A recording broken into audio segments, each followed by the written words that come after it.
Hello and good afternoon, नमस्कार। मेरा नाम है रिया और आप देख रहे हैं जागरण बिजनेस का रोज का लाइव शो आपकी शेयर हमारी राय, जहां पर हम मार्केट्स के बारे में बातचीत करते हैं, स्टॉक स्पेसिफिक बातचीत करते हैं और एक्सपर्ट्स के द्वारा ये समझने की कोशिश करते हैं कि आपके चुने गए स्टॉक्स पर उनकी क्या रणनीति बनती है, आपकी जो पूरी ट्रेडिंग स्ट्रैटेजी है वो क्या कुछ होनी चाहिए, आपको स्टॉक्स पर क्या कुछ करना चाहिए। इन सभी पर हम आपके सवालों का जवाब लेकर इस शो के जरिए हाजिर होते हैं। तो चलिए इस शो को आगे बढ़ाते हैं और हमारे गेस्ट का स्वागत कर लेते हैं। आज के जो हमारे गेस्ट हैं वो है Varun Joshi, founder Nirivens research, nirivens.com। Varun sir, Jagran business में आपका बहुत बहुत स्वागत है। जी Riya ji, very good afternoon हमारे सभी व्यूअर्स को और आपकी टीम को। और आज के गुरु पूर्णिमा के अवसर पर आप सभी को शुभकामनाएं। Thank you so much sir, आपको भी। चलिए बातचीत का सिलसिला आगे बढ़ाएंगे, लेकिन उससे पहले हम एक बार मार्केट्स की तरफ रुक कर लेते हैं। निफ्टी 50 जहां तक मैं देख पा रही हूँ इस वक्त 1.03% की तेजी के साथ 24,231 के लेवल पर नजर आ रहा है, यानी कि 24,000 का जो आंकड़ा है वो सुबह से ही हमें निफ्टी ने क्रॉस करता हुआ दिखाया है। इसके अलावा अगर मैं बैंक निफ्टी की बात करूँ तो बैंक निफ्टी इस वक्त 0.79% की तेजी के साथ 57,200 के लेवल्स पर नजर आ रहा है। हम डिस्कशन को आगे बढ़ाएंगे, लेकिन उससे पहले वरुण सर से बातचीत करेंगे निफ्टी और बैंक निफ्टी पर और समझेंगे कि उनका आउटलुक इस वक्त इन दोनों ही इंडाइसेस पर क्या कुछ बन रहा है।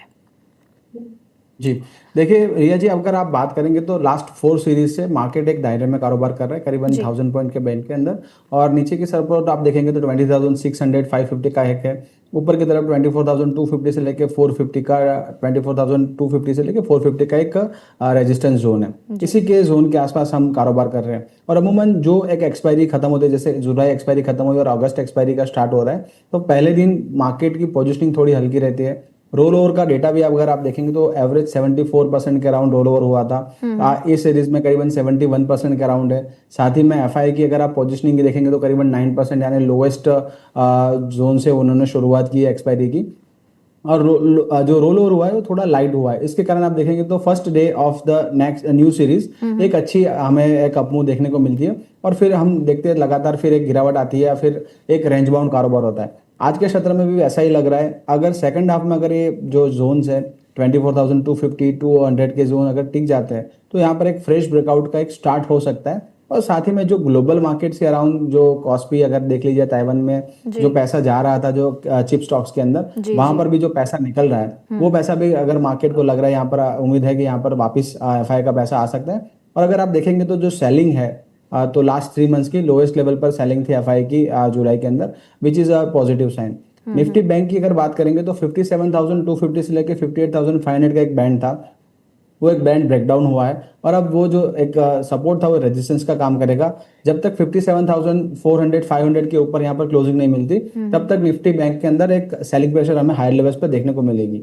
अगर आपको रिया जी याद हो तो जून थर्ड वीक के अंदर हमने निफ्टी आईटी के बारे में काफी बार हमने चर्चा की थी और हमने बताया था कि एक आउट परफॉर्मेंस निकल के मिल सकती है। और 10 जुलाई के बाद जो Q1 के अर्निंग अमूमन आईटी कंपनीज के ओवर हो जाते हैं, उसके बाद एक अच्छी रैली देखने को मिल सकती है। और करीबन 5,000 पॉइंट्स की रैली हमने लोअर लेवल्स के देखी है। अब यहाँ पर आप देखिए निफ्टी आईटी एक अच्छे जंक्चर पर खड़ा है जी, जहाँ पर 200 SMA जो है डेली का वो करीबन 800 पॉइंट्स दूर है, तो करीबन 2-3% का और एक अप मूव आ सकता है। बट यहाँ पर आप देखेंगे तो एक बड़ा एक डाउन मूव आया था करीबन 40% का, और एक डाउन ट्रेंडिंग मूव का एक करेक्शन है। जब तक एक हायर बेस नहीं बनता और जो निफ्टी आईटी इंडेक्स है 200 SMA के ऊपर नहीं चलना शुरू करता, तब तक यहाँ पर फ्रेश मूव अप बनना थोड़ा मुश्किल रहेगा।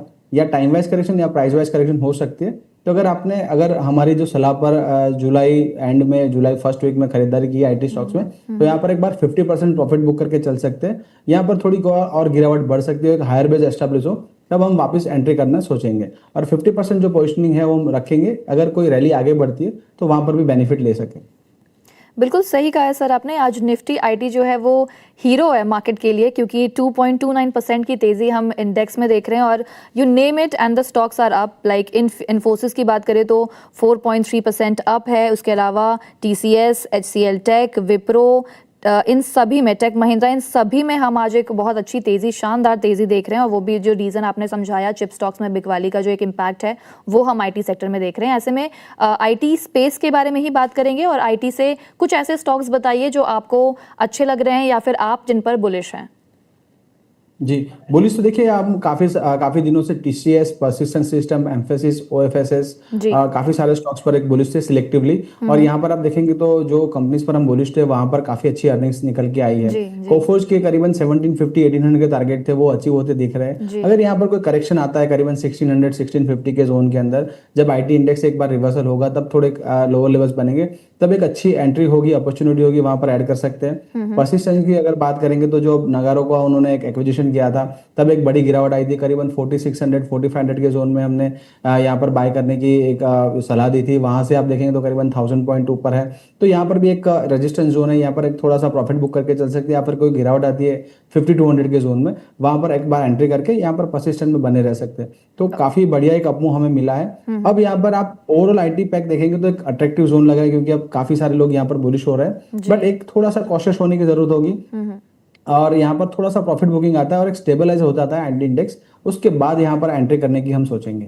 Okay, okay sir. चलिए हम सवाल जवाब का सिलसिला अब स्टार्ट करेंगे और पहला जो सवाल लेंगे वो आरती जैन का लेंगे। वो आपको बोलती हैं, hi sir, can I make fresh investment in BEL and Samvardhana Mothersons? What can be the entry points and targets? जी, अगर देखिए बीईएल की बात करेंगे तो बीईएल कंपनी में कोई प्रॉब्लम नहीं, अर्निंग्स आप देखेंगे तो थोड़े से सबड्यूड है। और टेक्निकली अगर आप बात करेंगे तो एक ब्रेकडाउन है 402 के नीचे।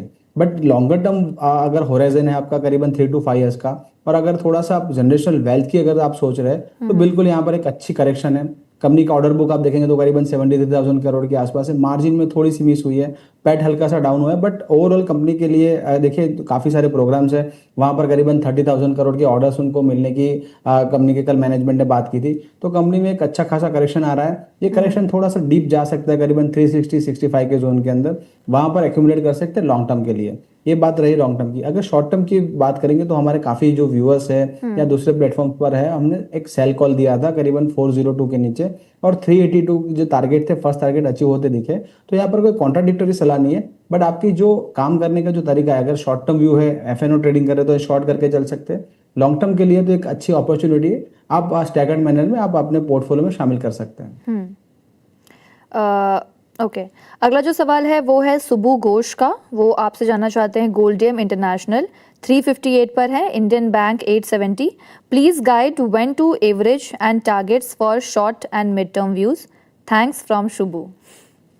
जी, देखिए शुभू जी, धन्यवाद। और देखिए गोल्डियम की अगर आप बात करेंगे तो गोल्डियम का बढ़िया एक कॉर्पोरेट एक्शन होने के बाद यहाँ पर एक अच्छा मूव देखने को मिला था। आप देखेंगे 10 जुलाई की कैंडल, वहाँ पर करीबन 20% के अराउंड स्टॉक अप था। वहाँ से एक हल्की करेक्शन आई है, जो करेक्शन अपने डेली के 52 ईएमए के पास खत्म होती दिख रही है, और यहाँ से एक अच्छा रिवर्सल बन रहा है। तो बिल्कुल यहाँ पर बने रहना चाहिए। अगर फ्रेश एंट्री करनी है तो भी आप कर सकते हैं। स्टॉप लॉस जो है आपका 325 का आप मेंटेन करेंगे। जैसे ही स्टॉक 378 380 का जोन यहाँ पर क्रॉस करता है, यहाँ पर करीबन 450 तक के टारगेट बन सकते हैं, तो बिल्कुल यहाँ पर बने रह सकते हैं। रही बात इंडियन बैंक की, तो देखिए अर्निंग्स तो अच्छे आए थे, एक अच्छा अपमूव मिला था। उसी कैंडल के इर्द गिर्द आप करीबन 10 डेज से आप देखेंगे तो यहाँ पर एक ट्रेडिंग सेशन चल रहा है। तो कोई ब्रेकआउट या ब्रेकडाउन नहीं है, स्टॉक अपने 200 एसएमए के अराउंड यहाँ पर एक कंसोलिडेशन कर रहा है। अमून आप पीएसयू बैंक्स के अर्निंग्स देखेंगे तो सबड्यूड रहे या फिर बिलो द एक्सपेक्टेशन रहे, बारिंग पीएनबी आप बात करेंगे तो पंजाब नेशनल बैंक। उससे अलावा काफ़ी सारे बैंक्स के जो अर्निंग्स है मिक्स्ड है। तो यहाँ पर अभी भी आप देखेंगे तो कोई ऐसा स्ट्रक्चर नहीं बन रहा। बट अगर हाँ बिल्कुल लॉन्गर टर्म के लिए आपको एक्यूमुलेट करना है तो एक अच्छे जोन है 880 के ऊपर के जोन। अगर यहाँ पर स्टॉक में निकलते हैं तो करीबन 1000 तक के लेवल बन सकते हैं। स्टॉप लॉस जो रहेगा आपका 790 का रहेगा। ओके, अगला जो सवाल है वो है अथर्व बैनर्जी। वो पहला जो स्टॉक उन्होंने पिक किया है वो है LTTS, 3763 के भाव पर है। आवास हाउसिंग फाइनेंस उन्होंने ले रखा है 530, और जिंदल स्टील है 1255। वो आपसे जानना चाहते हैं एवरेज कब करना है, और टारगेट्स बता दीजिए शॉर्ट से मिड टर्म व्यू के लिए। जी, आवास हाउसिंग फाइनेंस, LTTS, और दूसरा स्टॉक कौन सा बताया आपने? जिंदल स्टील। जिंदल स्टील। जी। देखिए अगर LTTS की बात करेंगे तो काफ़ी बढ़िया अपमूव चल रहा है आईटी शेयरों में, और यहाँ पर एक डबल बॉटम का फॉर्मेशन है। बट एग्जैक्टली 3700 के अराउंड आप देखेंगे तो एक 200 एसएमए के अराउंड स्टॉक कारोबार कर रहा है, और प्रीवियस जो कंजक्शन जोन भी है, तो करीबन 3700 अगर स्टॉक आता है, शॉर्ट टर्म व्यू है, तो बिल्कुल एक बार प्रॉफिट बुक करके चल सकते हैं। करीबन 3300 3400 के अच्छे जोन है, वहाँ पर एक बार आप पोजिशनिंग अपनी बना सकते हैं। करीबन 3250 के स्टॉप लॉस मेंटेन करेंगे। आवास हाउसिंग की फाइनेंस की बात करेंगे तो स्टॉक लगातार एक डाउन ट्रेंडिंग मूव में चल रहा है। डेली चार्ट्स पर भी आप देखेंगे तो यहाँ पर करीबन ऊपरी स्तरों पर करीबन 1550 और अगर लोअर लेवल की अगर बात करें तो करीबन 1200 के जोन में यहाँ पर कारोबार करता दिख रहा है। जब तक 1550 के ऊपर स्टॉक यहाँ पर क्लोजिंग नहीं देता, यहाँ पर ब्रेकआउट आने के चांसेस काफी कम लग रहे हैं। जिंदाल स्टील की बात करेंगे तो जिंदाल स्टील में काफी बड़ी एक करेक्शन हमें देखने को मिली थी और आज के सत्र में आप करीबन देखेंगे तो 4% के अराउंड अप है। तो यह एक अच्छा रिवर्सल है सपोर्ट जोन से। ये जो रैली है करीबन 1140 तक जा सकती है, तो बिल्कुल यहाँ पर बने रह सकते हैं। बट हालांकि स्टॉक ऑलरेडी 4% अप है, तो यहाँ पर फ्रेश एंट्री नहीं करेंगे। थोड़ा सा अगर करेक्शन आता है 1070 के आसपास, वहां पर ऐड करेंगे 1040 के स्टॉप लॉस के साथ। ओके। अगला जो सवाल है वो हॉस्पिटैलिटी सेक्टर से जुड़ा है। कंपनी का नाम है देवयानी इंटरनेशनल। इन्होंने Q1 रिजल्ट्स भी पेश किए हैं जो काफ़ी मजबूत रहे हैं। आंकड़ों पे अगर मैं बात करूं तो नेट प्रॉफिट जो है वो सालाना बेसिस पर करीब 4 गुना बढ़ा है और 14.6 करोड़ रुपए हो गया है। इसके साथ ही अगर रेवेन्यू की बात करूं तो वो भी बढ़कर 1581 पर आ गया है, जबकि एक साल पहले ये 1357 पे था। एबिटा में भी बढ़ोतरी हुई है, एबिटा मार्जिन में भी बढ़ोतरी हुई है। तो जो रिजल्ट्स हैं वो काफ़ी अच्छे रहे हैं, काफ़ी मजबूत रहे हैं। ऐसे में दिव्यानी इंटरनेशनल आपको कैसा लग रहा है स्टॉक सर इस वक्त? जी, देवयानी की अगर बात करेंगे, ऐसे भी QSR स्पेस की अगर बात करेंगे तो एक डाउन ट्रेंडिंग मूव में चल रहा है और एक रेंज बाउंड कारोबार कर रहा है। बिल्कुल अर्निंग्स अच्छे और मार्केट को पसंद भी आया, करीबन 6% के अराउंड यहाँ पर अप मूव है। बट आप देखेंगे तो ऊपर की तरफ 125 127 का जोन है जहाँ पर एक रेजिस्टेंस जोन है, 200 SMA भी है। तो यहाँ पर देखिए आज के सत्र में अगर अर्निंग्स के बेस पर ही आप अगर ट्रेड कर रहे हैं तो करीबन 114 का एक स्टॉप लॉस मेंटेन करेंगे। ऊपर की तरफ 127 130 के टारगेट बन सकते हैं। यहाँ पर अभी भी कोई फ्रेश ब्रेकआउट या फ्रेश मूव की यहाँ पर गुंजाइश नहीं लग रही है। ओके। अगला जो स्टॉक है जिस पर मैं बातचीत करना चाहूंगी सर वो है पेटीएम का। पेटीएम पेमेंट बैंक का सफ़र जो है अब ऑफिशियली वो तरीके से खत्म होने जा रहा है। इसके पीछे का जो रीज़न है वो ये है कि आरबीआई ने पहले ही पेटीएम पेमेंट बैंक का जो बैंकिंग लाइसेंस है वो रद्द कर दिया था। फिर उसके बाद ये मामला दिल्ली हाई कोर्ट तक गया और अब इस पर फैसला भी पहुंच चुका है। ऐसे में ये स्टॉक देखिएगा सर पेटीएम का आज 0.49% की बढ़ोतरी है, मामूली बढ़ोतरी है और 1314 के लेवल पर नजर आ रहा है। क्या इस खबर का जो एक इम्पैक्ट है वो हमको स्टॉक में आने वाले दिनों में देखने को मिलेगा और इस पर आपका क्या आउटलुक बनता है स्टॉक पर? जी, देखिए जो खबर निकल के आ रही है या फिर जो न्यूज़ है ऑलरेडी फैक्टर्ड इन है और यहाँ पर स्टॉक ने काफी बार रिएक्शन भी दे चुका है। अब अर्निंग से पहले अगर पोजीशनिंग आप देखेंगे तो काफी बड़ी एक हमें अपमूव देखने को मिली थी, करीबन 1100 से लेके 1400 थी। अर्निंग्स के बाद यहाँ पर एक प्रॉफिट बुकिंग है, क्लियरली एक केस है buy on rumour sell on news वाला, और मार्केट एंटिसिपेट भी कर रहा था काफ़ी अच्छे नंबर्स आएंगे। जो अब रिवर्सल आ रहा है, रिवर्सल काफ़ी अच्छे स्तरों से आ रहा है, करीबन 1275 के जोन से, जो प्रीवियस रेजिस्टेंस था। तो 1270 का स्टॉप लॉस मेंटेन करेंगे और यहाँ पर एक बाइंग पोजीशन क्रिएट कर सकते हैं। 1400 के टारगेट आ सकते हैं शॉर्ट टर्म के लिए। लॉन्गर टर्म व्यू है तो यहाँ पर एक फ्रेश ब्रेकआउट है और जो टारगेट्स है करीबन 1600 तक के भी आ सकते हैं। तो यहाँ पर बुलिश आउटलुक है हमारा। और जो स्टॉप लॉस रहेगा थोड़ा लॉन्ग टर्म अगर आपका पोजीशनिंग है तो आपका स्टॉप लॉस रहेगा करीबन 1150 का। ओके। अगला जो सवाल हम पिक करने वाले हैं वो है अथर्व का। अथर्व लिखते हैं फ्रेश एंट्री क्या हो सकती है टाटा स्टील पर, सेल और रोलेक्स रिंग पर, साथ ही इसके टारगेट्स भी बता दीजिए वरुण सर। जी, देखिए टाटा स्टील में अगर आपको एंट्री करनी है तो बिल्कुल एक अच्छा जोन है, यहाँ पर एंट्री कर सकते हैं।